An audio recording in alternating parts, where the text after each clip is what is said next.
निमखेड बाजार ग्रामपंचायतचे कर्मचारी साहेब खा बनेर खा वय 59 वर्ष आपली दुचाकी लोटताना चांद सूर्या नदीच्या पुरात वाहून गेले असता 2 दिवसानंतर हिंगणी गावडगावच्या समोर 3 किलोमीटर दूरवर आज बचाव पथकाच्या चमूस मृतदेह सापडला। प्राप्त माहितीनुसार खिराडा, निमखेड बाजार, हिरापूर, चिंचोना व सावरपाणी या गावांना अंजनगाववरून जाण्याकरिता असलेला मार्ग लखाड खिराडा रस्ता या मार्गात चंद सूर्या नाला आहे। या नाल्यावर कमी उंचीचा पूल आहे। नदीला पूर आला की पुलावरून पाणी वाहते, त्यामुळे पूर उतरेपर्यंत प्रवाशांना तासनतास ताटकळत बसावे लागते। तसेच 8 सप्टेंबरला पुलावरून पाणी असल्याने निमखेडचे साहेब खा बानेर खा अंजनगाववरून गावाकडे जात असताना त्यांनी पुलावरून गावातील छोटू घिरे नामक युवक याच्या सहाय्याने दुचाकी लोटत पूल ओलांडण्याचा प्रयत्न केला, परंतु साहेब खा यांचा पाय घसरल्याने ते खाली पडले व नदीच्या पुरात वाहून गेले।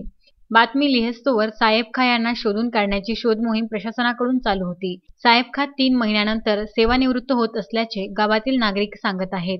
नितीन दुर्बुडे, विदर्भ न्यूज, पत्रोट।